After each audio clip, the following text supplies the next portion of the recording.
Yo, what's up mga idol, mga katambike. Bale ito, pino-for sale ko tong aking rigid MTB na Mountain Peak Everest 1. Binebenta ko yan ng 25,000. PM nyo lang ako. Ilalagay ko sa comment yung para ma-PM nyo ako. Specs tayo. Naka-Jore siya na brake set, carbon na integrated handlebar, tapos SLX na 12 speed, Pro Palm grips, purple na bar end, tapos maganda yung niya, spacers. Yung para sa mga aero spacers ang tawag dyan. Sa fork naman ay ito, OG Ebkin 29er. Match siya. Ayan. Tapos magaang wheel set siya. Wayman U28, naka pillar spokes, tapos naka 29/2.2 na Speed King. Ito yung semi slick tire, hindi yan pudpud, ganito talaga ang yan. Napakagaan ng wheelset na to. Siyempre ang frame niya ay Mountain Peak Everest large. Inalis ko lang yung sticker. Ito glue gun, para ayoko kasi nang nilalagyan ng napapasukan ng tubig ng loob, para hindi na less maintenance na. Wala nang papasok na tubig.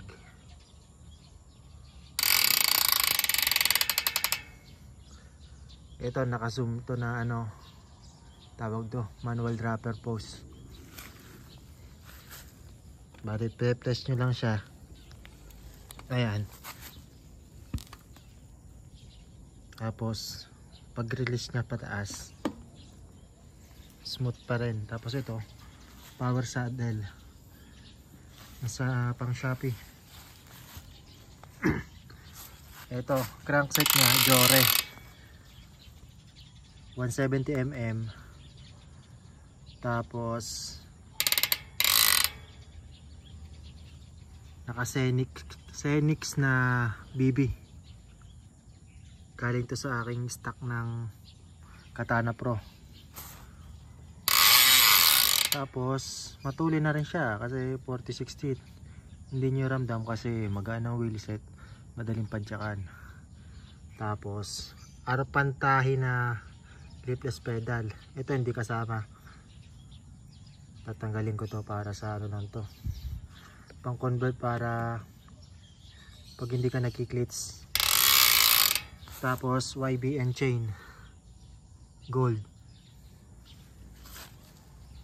naka yan, malinis yan dahil naka chain wax.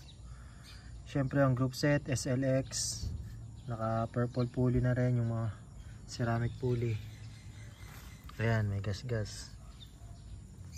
Syempre ang cogs yan, SLX din, legit yan. Hindi ako nakabili ng hindi legit na siya, Japan. 1051T, 10 ang maliit, 11 10 ang pinakamaliit, may crash blind. Tapos 51 ang pinakamalaki. So ayan, wheel set same din sa unahan. Yan, magaan din siya, nasa 10 kilo mahigit.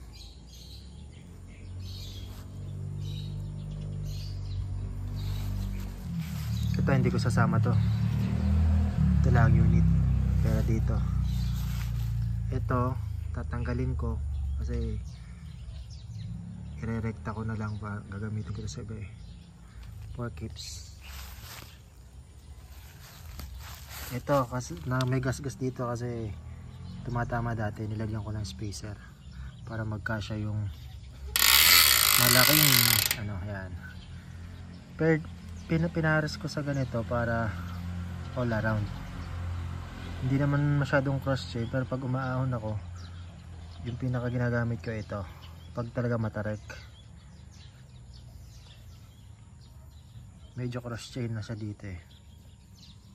Tapos yun, hubs niya maingay kasi ito ay naka power spring na ratchet type 60 feet. Pinaltang ko na, pero isasama ko na lang yung 54 teeth na ano yan, na stock sa TTO ratchet type. Sumasabay siya kasi matigas yung spring, pero pag naka smooth spring, smooth yan, maganit siya. Pero sama na rin natin yung smooth spring nya kung sino may bibili. Ikutan natin para makita nyo lahat. Kung hindi kayo napoporma sa malaking fork, hindi para sa inyo to, kasi gusto ko mas upright position. Yan yung itsura nya, pero napakagaan yan, nasa 10. Pwede pa yung maging under 10 kilo pag palitan nyo ng mga interior na magaan.